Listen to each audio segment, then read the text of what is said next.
Just so you know, your faces will not be recorded. It would just be our speakers. So we keep your privacy as well as we can. My name is Maria Dismondy, and I'm going to be the facilitator today. I also wanted to take note that we have a chat option below if you have any questions. I would love to hear where people are tuning in from. I think that's very exciting to have individuals who are excited about writing picture books and the theme of today, individuality, from all over. So go ahead and pop in the chat. Let us know where you're zooming in from. I also want you to know that there is a tool for those of you who may be hearing impaired like myself. We do have closed captioning, and you can go ahead and make that accessible down below on your own Zoom platform. So without further ado, I'm going to go ahead and get started. I'm the publisher over at Cardinal Rule Press, and we are located here in Metro Detroit. And we publish books that are realistic fiction and that really focus on important topics. So that's why we're here today with these awesome human beings to talk about the important topic of individuality. We have people zooming in from Alabama, Kansas, Sleeping Bear Dunes, Michigan, Jersey Shore, Westchester, New York. Where else? Let's see, Newton, Massachusetts. We have Tanzania. What? My goodness, Rochester, New York, Media, PA, Pennsylvania. Awesome. So, ladies and gentlemen, let's begin. Who of our speakers today would like to introduce themselves, tell us your name, where you're zooming in from, and tell us what book you're going to be talking about today? Utah, Maine. Let's start with Cindy. She's the first one on my. Okay. I'm Cindy Williams Schrauben, and I am also in Michigan. And I am an author, the author of This Could Be You by Cardinal Rule Press. And I'm so happy to be here and talk with you. Thank you. How about Melissa? Hi, I'm Melissa Trempe, and I am the author of Ladybug Launch, inspired by a true story of Chinitzas in space. It's co-authored with the amazing Natalia Ojeda, and Natalia is my co-author. It's inspired by her childhood experience.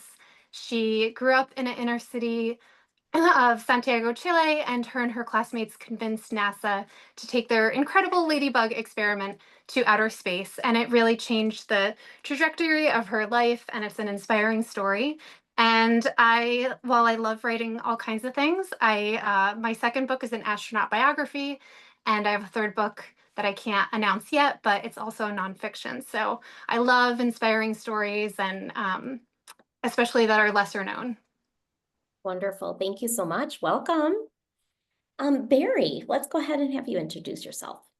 Hi, I'm Berrie Torgan-Randall. I'm an author illustrator from Media, PA. This is my book from Cardinal Rule Press. It comes out October 1st. It's about friendship. It's about compassion. It's about listening. It's about a girl who can't stop talking about ducks. This is my second book, my first picture book. I have an early reader graphic novel with the Little Press called Bella and Blue. And that second book will come out in the spring of 2027. Fantastic. Heather, you are next up. Hi, I'm Heather Stigalll. I am also in Pennsylvania. I live near Melissa and Berrie, actually, outside of Philadelphia. I am the author of Gilbert and the Ghost, as well as the author of Paisley's Big Birthday, and then, like Melissa, another book I cannot announce yet. Hopefully more after that. I am a mom of 5, wife, and plus a furry baby. That will be my 6th. And I am also a former social worker. So I use my educational background and my experience with my own kids and other people's kids to inform how I write picture books and chapter books. You know, we might be going back to that today during our conversation, Heather, and really tapping into your expertise when we talk about individuality. So thank you. And Brentom, I always like to ask people how they pronounce their names, and I wasn't able to ask you because you were getting bummed out. So please start by pronouncing your name for me. Yeah, no problem. So my name is pronounced Brentom, which Perfect. you got it right. And it is a combination of my parents' name, Brenda and Tommy. My dad wanted to be creative. Uh, so yes, I am Brentom Jackson. I am zooming in from Fort Worth, Texas. I always just like to say that's, if you know Texas, then Fort Worth is Dallas's quiet cousin to the south. Um, and I am the author of Elijah's Easter Suit, which is the story of a young boy searching for the perfect outfit to wear on Easter Sunday, but having to tap into his individuality to actually pull that off. I am also the author of a new YA novel in verse called The Way of the Wailing Women. And it is about a young high school girl protagonist who lives in a secret society cult, and she steals their sacred songs to use them to win a punk rock battle of the bands and all of the chaos that ensues after she does it. Um, Wow. and during the day, I am a homeschool dad. At night, I am a psychotherapist. And on the weekends, I try to get as much writing in as possible. But happy to be here. Writers, Brenton, thank you. Writers wear many different hats, so I appreciate you letting us know that. And kudos to you for homeschooling and being an educator in your child's life. Thank you for that. So I love today's topic because with the changes over the last 10 years in social media being so prevalent in children's and not just children's lives, but children and young adults and teenagers' lives, adults' lives too. I mean, this can be for everyone. But with it being so prevalent, really being able to carve out who you are is becoming more challenging for children and for our young adults because they're seeing who they might feel like they have to be, but who really are they and what do they enjoy? You know, I go back to Melissa. Melissa, you talked about astronauts and space and, you know, that you write nonfiction. You have another nonfiction book coming out and that's different, right? Like not everybody has that passion. And so when we talk about individuality, let's talk about your books and how that theme is really shown in the book. I will tell you, for those of you tuning in, we have a lot of aspiring writers here. They're listening to you. They're on the seat of their, you know, on the edge of their seats, just like, how did you break through the noise of publishing?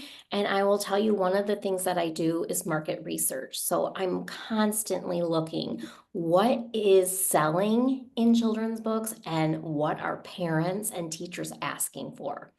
And at the end of the day, we're still seeing a big need for social emotional learning. And so really being able to have a book where children can look at it and say, this is helping me. This is helping to figure something out. And that's Heather and Brentom too. The work that you do outside of writing is in that area of helping people to figure out who they are and can they be accepted and can they be loved as who they are. So let's jump into the theme, and I would love for you to share your book and a little bit of that theme with us. So who would like to begin? Just go ahead. All right, I'll start. As a former teacher and administrator and a mom and a grandma, social emotional learning and inclusion is always a huge, huge part of my thought process. And this book especially so, because this could be you, talks about helping kids to embrace their own strengths and their own individuality and their own abilities and to work toward those with a growth mindset. So one page in particular that to me really sends this home is this page with that depicts some kids in a wheelchair race and their friends in the background that are cheering them on. And I'm going to read this one page to you. Who inspires teamwork? And athletes go full steam work. The fight to reign supreme work? Play on. It could be you. And just to further indicate how close I am to this subject and how perfectly the illustrator, Julia Seal, was able to get into my head. When I was sketching out this, I like to sketch out my books, even though the drawings aren't perfect. I like to sketch out every page so I can see what it might look like once it gets into an actual book. And this page, this verse that I had for this was actually a wheelchair basketball game. And Maria or the illustrator Julia Seal didn't know that, but look what came out of that. So it just really helps us to helps me to realize how much she got it, right? How much she understood. And that was my one main thing in writing this book, was that there was diversity in all kinds of ways and abilities and other. And when we talk a little bit about we say we want kids to see themselves in a book, right? So I don't know how well you can see this, but here at the end, Maria surprised me with a mirror. So then it says, guess what? That who is you, the kids can actually really see themselves in the book. So that's just the core of it, was that every child needs to see themselves and realize that they have their own strengths, they have their own abilities, and that they need to embrace those. And the subtext: be brave, be true, believe, be you.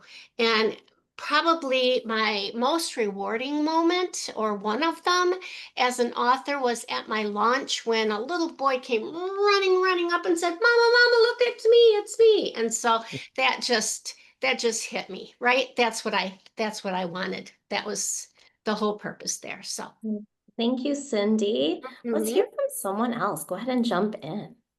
Yeah, to that point of kids running it, I have never met so many young boys named Elijah until after I wrote this book, right? Just to when you talk about seeing yourself represented amongst the pages, that some people, even the magic of hearing their name or seeing their name amongst the pages is an amazing experience.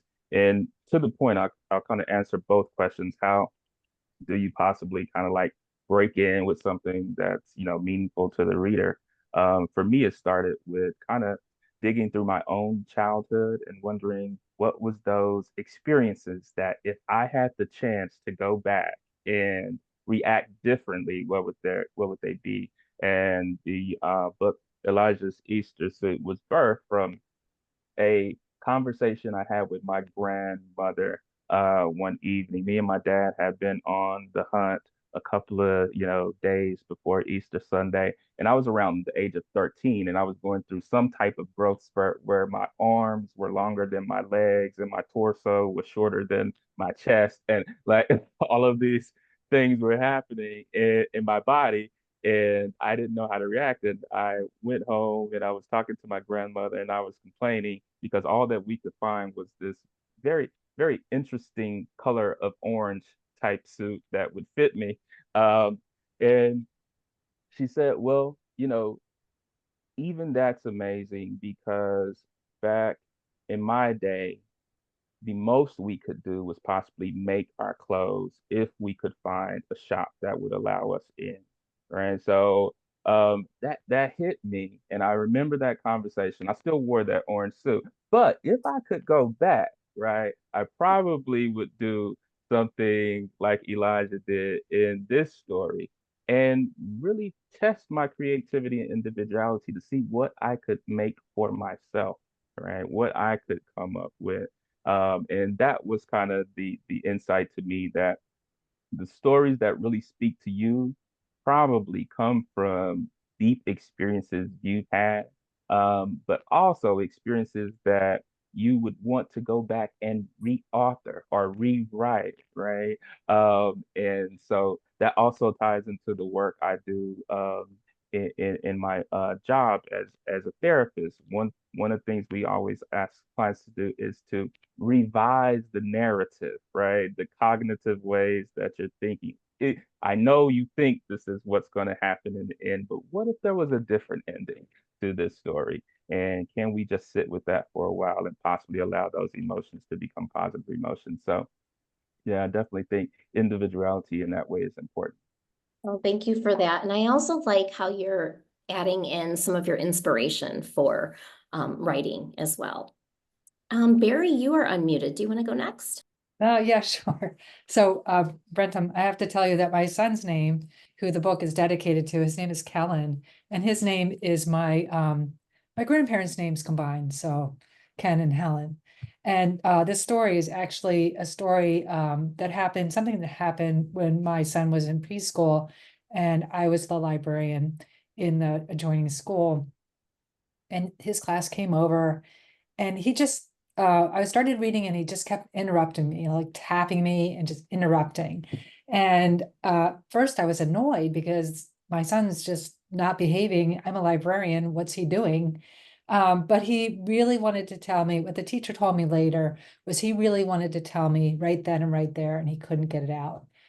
So that's the basis of Ducky. She just can't help herself. She's just got to share facts. And Marvin, who's the kid in the back, he really gets bothered by what Ducky's saying and interrupting. And he's a little bit like my son too. My son was very serious about school and really got bothered by kids who were not listening to the teacher. So it's a little combination of all different things, but mostly, that experience that we had in preschool.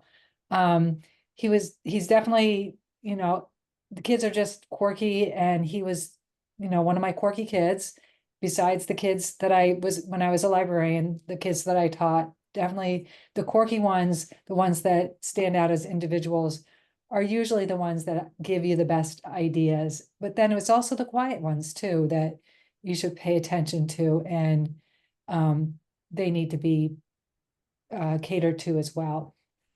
Yeah, I'm trying to think of what else.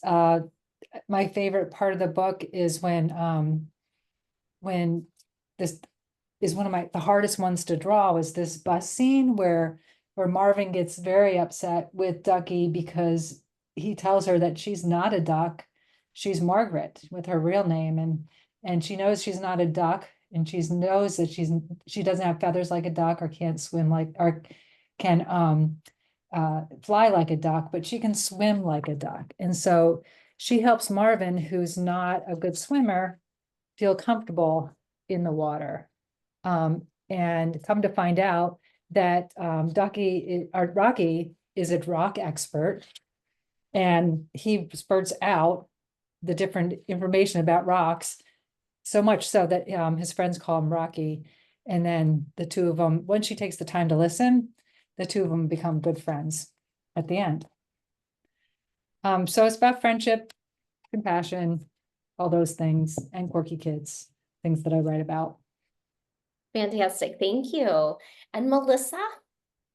Yeah, so in Ladybug Launch, it's a lot about, the dreams that we have, and sometimes they can feel too big or out of reach. And in the story, the ladybug, Chinitza in Chilean Spanish, she is dreaming of being an astronaut, but she's never seen a ladybug astronaut before. And she says, well, maybe I could be the first, but all the other ladybugs discourage her and tell her to, don't be ridiculous. And Natalia in this story is dreaming of being a scientist. And she doesn't really believe in herself fully in the beginning, and no one in her family has ever been to university, and she's not sure if she could be the first. So the two characters kind of go through the story, and in the end, of course, they achieve their dreams and they never give up. And that story, Natalia's story, really resonated with me because I, was also a first generation college graduate, first in my family to go to college, and just that believing in yourself, and sometimes that can be hard, but never giving up, and if you don't have an example in your life to follow, knowing that you can still overcome and shoot for your dreams, I think is really important. So we don't always have someone in our family, but if we can find someone in a book that inspires us or shares a similar passion or dream, I think that's really important for kids. I think you really hit the nail on the head there. Some children won't have someone in their family that's inspiring them, but someone in a book can definitely be an inspiration. That's beautiful. And Heather, tell us a little bit about yours. Yeah, Gilbert and the Ghost is about a boy named Gilbert who believes that a ghost lives in this house in his neighborhood. You can see why he might think that. However, the others around him don't believe.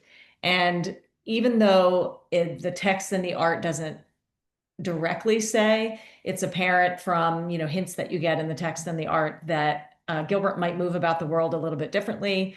He believes in ghosts, nobody else does. He knows what it feels like to be invisible. He doesn't feel seen by his peers, so he might have some trouble making friends. And so he decides to go about becoming friends with the ghost. So even though he maybe comes up with some more conventional methods to make a friend, the friend that he is trying to make is a little bit different than the other. So the story is really all about, and Cindy was talking about being seen. He wants to be seen. He wants a friend, and he's not getting that from his peers. So maybe he can, be seen by someone that lives in the house.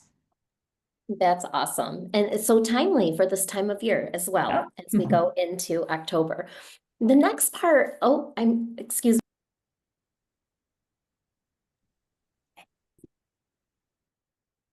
me, sorry, I had to sneeze. So as we go into the next part of our panel, you talked a lot about your stories, you did touch on some of your inspiration, but I'm looking at our audience today, and we have a lot of aspiring writers here. And I'm not sure if we have a classroom here. I didn't see a classroom, but if there is a classroom out there, I know there's a lot of aspiring writers in your classroom as well. So I would love to hear, what is something about you and your writing process that might be interesting to share? And if you don't think it's interesting, Brentom, you mentioned you write on the weekends. I mean, I think that's interesting because you have to compartmentalize your days and your weeks so that you can homeschool, work, and do something with your writing passion. Right. Yeah. Yeah. And so, yeah, I have a pretty unique writing process. So most mornings I wake up and I try to write uh, stream of consciousness for about 30 minutes. Practice made famous by Julia Cameron, The Artist's Way, called Morning Pages. So I sit down and try to write 3 pages longhand. I make it most mornings. Uh, and then on the weekends, what I had been doing is I would go check into a hotel. And this is a practice that I kind of took from Maya Angelou, who said she would check into a hotel and try to write an entire novel over the weekend. Now, I've never written an entire novel, but something usually comes up, or I work on something that I'm editing or trying to revise. Um, but but now I've been going to my office space on the weekends because the hotel, I ran out of free points for the hotel. So now I go to my office space. But what it does really is allows me to get into a different headspace by getting into a different living space. Um, if I'm here, even though my wife is amazing and tells me, "Hey, I got the kid for the weekend, don't worry about it." If I hear something that is not right, my daddy instincts kick in and I gotta go check and I gotta go ask the question. So I've learned that I have to physically remove myself from the house in order to become a writer. And when I'm here at home, I'm in, dad mode. When I'm in the office at night, I'm in psychotherapist mode. I also graduated, my bachelor's degree was in theater arts. So I think that has something to do with it. I see myself on these different stages. And once I'm on a stage, I can kind of perform that character or perform that role. So. Thank you for sharing. I can go. So I didn't start writing until my youngest was in middle school. She's an adult now. And I was primarily an illustrator and didn't have any confidence in my writing at all. But somebody had told me that I was more marketable as an author illustrator. So then I was like, okay, I got some stories. I'll just write them down and see what happens. And at first they kind of stink.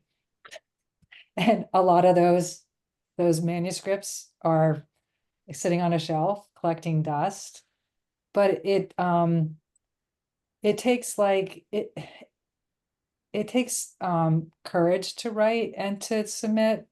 And I think it took me a long time to really get the courage up to submit any type of writing. And I went to lots of conferences, lots of SCBWI conferences, Rutgers University highlights. I did them all. I feel like I did them all. I'm sure there's lots more, but those conferences really gave me the confidence to know what the format for a picture book is, or for a graphic novel.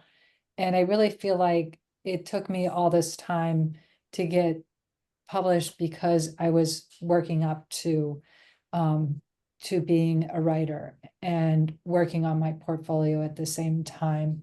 And you know, every time that I went to a conference, I was like, this is it. I'm going to be picked up by an agent. I'm going to be picked up by a publisher. I just know it. I just know it. And I get my hopes up and nothing would happen. And I've been without an agent, even though I would love to have an agent. I've been without an agent for this long. And I guess it's just persistence, and just keep on writing and just keep on putting yourself out there, because nobody's going to knock on your door unless you put yourself out there. Yeah, I'm the same way, Barry. I had thought of ideas for books, but really just was Post-it notes, you know, collecting, or little notes on napkins. And as the mom of 5, when they were little, it was very difficult to even find time to do it.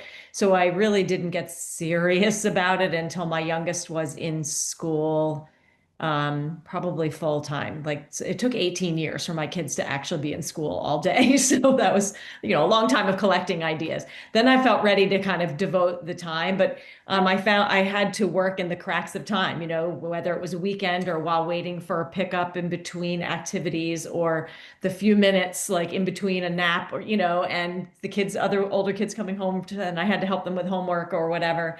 But the kids, even though they provided a lot of distraction, they provided a lot of inspiration too. So I used a lot of their, you know, their childhood, you know, stories for my own, and, you know, made them into, you know, stories that would fit a book. Or my own childhood stories, of course. And I think when Brentom was talking about like changing location, sometimes what helps me if I'm stuck on something, or if I really feel like I don't like, I hear something, or the laundry has to be done, and I'm, you know, it's too hard to be in the house to think about it. Sometimes going outside helps me, because then I'm not like hearing what's going on inside, or thinking about laundry just because I'm in a different location. And something about being out in nature helps the creative juices flow. So also, if I'm stuck on something, going for a walk or a run and I'm outside or at the beach, I prefer the beach if I can do that. It just helps the creative juices flow. So that's really helpful for me. Awesome. I love that, Heather. And it's so interesting to me to hear different people's processes and scheduled. I have a really good writing friend who has 4 kids, and she for years got up at 5 a.m. to write before anybody else got up.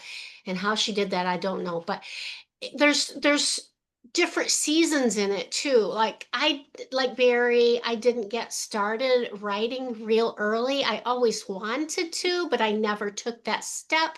Maybe didn't trust myself. So when my daughters were leaving the house, and I knew I was going to be struggling with the empty nest thing, I decided it was time to just do it. And I'm different in that it's like my full-time job, right? I spend all of my time writing or marketing or something in that avenue. And so sometimes I even get stuck, I think, because I sit and stare at a story for too long.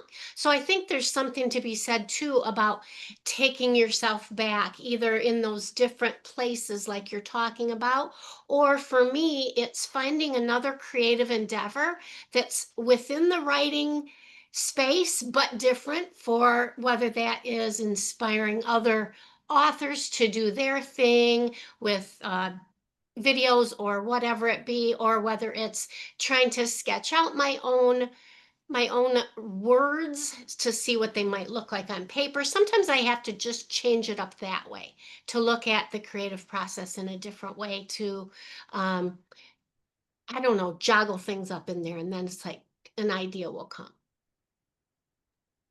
Yeah, and we did get a question, Melissa. I'm just gonna hit the pause button real quick on your response, but we did get a question talking about the process of marketing your books.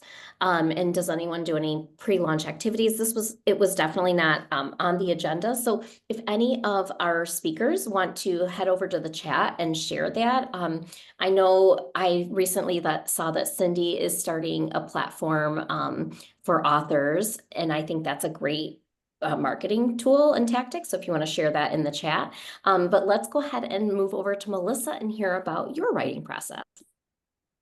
Sure. I started writing right after college. I wanted to write picture books, and I didn't know what I was doing, and I wasn't taking classes, and I was, thinking of the books that I loved as a kid. I was making all the mistakes, writing in terrible rhyme, and I was getting nowhere, and I got so discouraged, and I was, teaching full time, and then I had my kids, and I took a break. I felt like I would never get published, and what am I doing with all my time?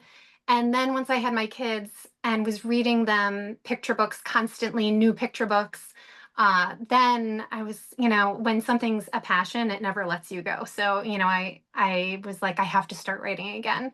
And I went about it totally differently. I would get up at 5 o'clock and write until 7:30 until I had to get them up for school. And I really dedicated myself to it. I started taking classes, going to conferences. I finally was doing all the right things. And I think one of the best things you can do that doesn't cost any money is to go to your library and just pull all the new books and take them home and read them and enjoy them and think about, why you love them, what do you love about them, or, why do you not like a book? You can analyze it like that, but really thinking like a writer as you read. And I still am most productive between 5 and 7.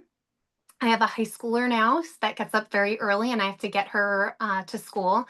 So that kind of blows up my creative time. So I try to be creative at other times during the day, although it's a little bit harder. But I think just giving yourself grace, and that if you do need to take a break from writing because you're feeling discouraged, you are allowed to take a break. And you will go back to it if it's truly what you love. And I agree with Heather, going on walks to get ideas, get fresh air, print your story and read it on paper. It's so different than reading it on your computer. But that's kind of a little bit about my writing history and a little bit of my process.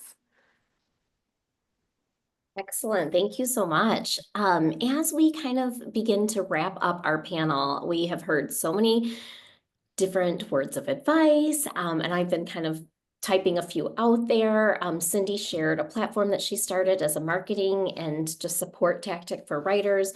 Let's see if we have any other questions out in the audience before we kind of wrap things up. We got to hear some what is in the future for some of you, which is very exciting. We have 2 big secrets out there. So those of you tuning in, be sure to follow Melissa and Heather on social media, because maybe they'll announce those secrets soon. Okay, so let's hear from Brentom. Do you have any advice for those in the audience when writing about individuality? I think we could go back to, and you can expand on this, but you did mention something like the best stories come from our own experiences, or digging into our own past and rewriting the ending. So I don't know if you want to go ahead and share more on that. Yeah. I would say tapping into your own individuality is possibly the key to writing stories that tell a character going through their journey of individuality. And so, yeah, the story behind Elijah's Easter suit was that experience from childhood.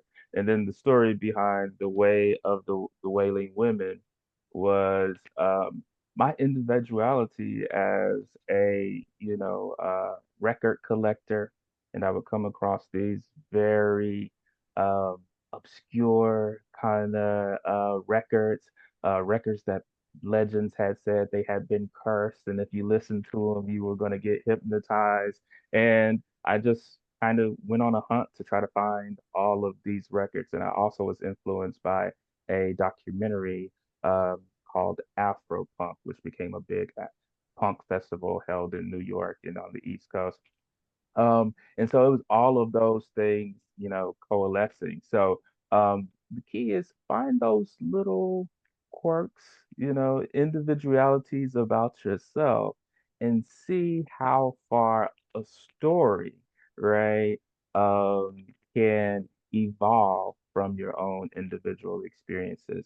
And, the other thing I would say, the keys to really writing, right, is courage, craft, and community, right? And a big part of that is, developing, writer support groups, critique groups, and sharing those individual stories, right? One of my fears was that like I was going to share a story in a critique group and somebody was going to steal the story. But everybody has such individual experiences. Listen, they don't want to write your story. They want to write their own story, right? And so you experience that the more you get in community with other writers. That is so true. No one is going to steal your story. And if they do, it won't do well because of karma. And just reminding you, there are, I think it was in 2020, there was like 42 million books on Amazon. So that was 5 years ago. It's probably a lot more. So I agree with that when you said courage, craft, and community. Leaning into community is huge. In seeing other writers and authors as your peers and as your teammates versus a competitor, right? So there really aren't competitors in this business. Oh, and somebody, Tiana said, courage, craft, and community is going to be her next mantra. So thank you for that. Thank you. So ladies and gentlemen, and writers out there, all the writers in the community, we are going to be sending an email out and it'll have links to all of the panelists' websites.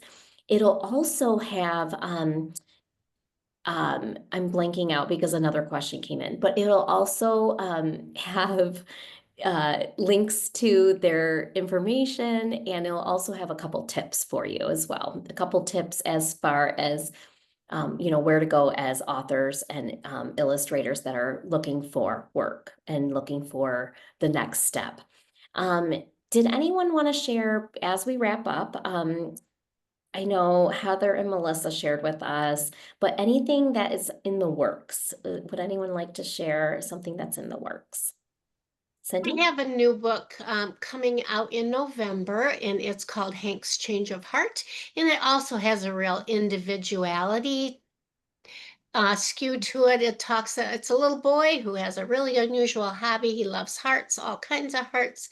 He hoards them and finds them everywhere, and finally discovers that those hearts can be even more important when he shares them with others. So Thank that's you. coming And out Heather? November. Thank you so This much. is not one that's coming out. I hope it is though, but it's a very spare story about a day at the beach. So that's all I'll say about that. But it's I challenged myself to write a really, really short, like under 100 word story.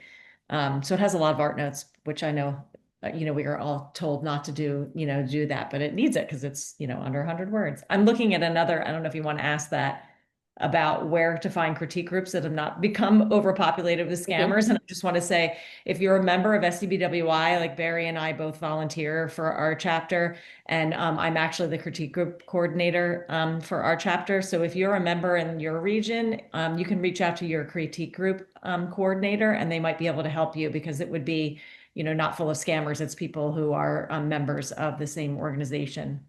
So that might be helpful. I can answer that quickly. Yep. Thank you. And we will wrap up with Brentom. I think you had something in the works that you wanted to share.